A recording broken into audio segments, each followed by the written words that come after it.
We're all familiar with this haunting sound, the alarm waking us from a deep slumber. Even worse is the grogginess you feel throughout the day, meaning you probably didn't get enough sleep last night. But what exactly is sleep, and why do we need so much of it to be able to function properly during the day?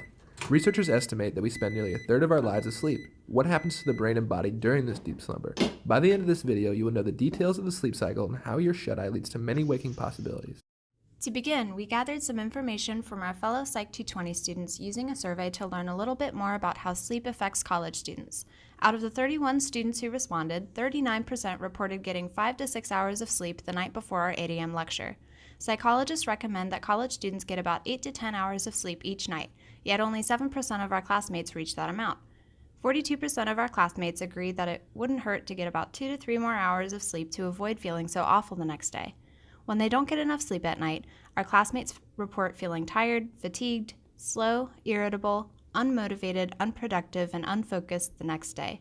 While these are some of the immediate consequences of not getting enough sleep, constantly sticking to a bad sleep schedule can lead to increased chances of diseases later in life.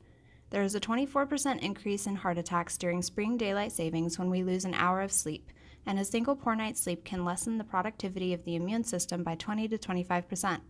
While sleep helps prevent diseases in the future, it's also extremely important for memory storage, energy conservation, and learning processes in the present. But how does sleep do this? What does our brain do to initiate sleep every night? Let's start at the beginning with the circadian rhythm, your body's internal clock that tells you when to wake up every day. Circadian rhythms are 24-hour cycles generated by part of the hypothalamus called the suprachiasmatic nucleus, or the SCN. The SCN regulates circadian rhythm by controlling activity levels in different parts of the brain based on environmental cues like light and temperature. When the lights around you start to dim and the temperature cools down, your brain knows it's time for your body to sleep. Throughout the day, the basal forebrain releases adenosine, a neurochemical that makes you tired, so that by the end of the day, your body is ready to sleep. Caffeine is an adenosine antagonist.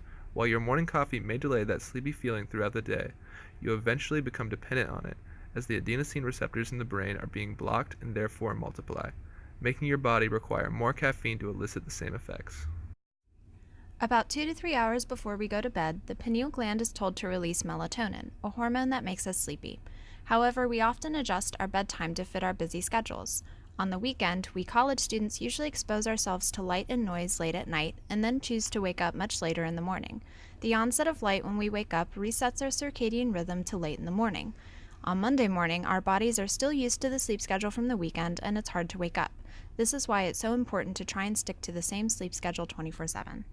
Next, let's take a look at the stages of sleep. There are 5 stages of the sleep cycle, which is completed multiple times throughout the night, with one total cycle lasting about 90 minutes. During the first stage of sleep, you are drowsy, and often fall in and out of sleep. An EEG shows jagged, low-frequency alpha waves with high amplitudes, meaning you are very relaxed, yet awake and able to respond to stimuli around you.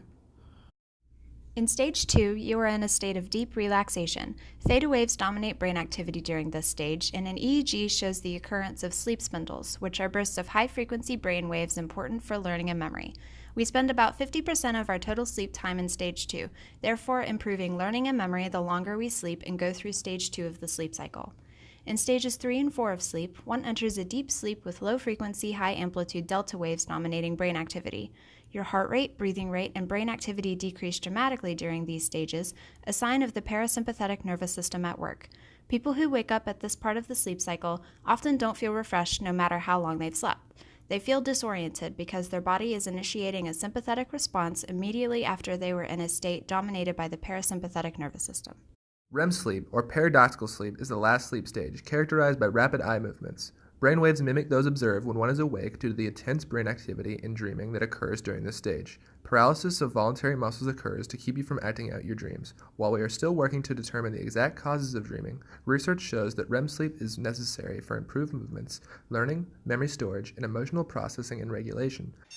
As you can see, sleep is an extremely important time that we should prioritize for our health and mental well-being. Your brain is sorting memories, conquering heavy emotions, fortifying your immune system, and so much more. If you're interested in focusing more on your sleep schedule, here are some helpful tips. Schedule when you want to sleep to ensure you receive your recommended 8 to 10 hours. Avoid computer screens and cell phones for the hours leading up to your bedtime. When you're ready for bed, turn the temperature down, slip under the covers, and let yourself drift off to sleep. Keep up a consistent schedule, even on the weekends, and see if you notice any positive changes.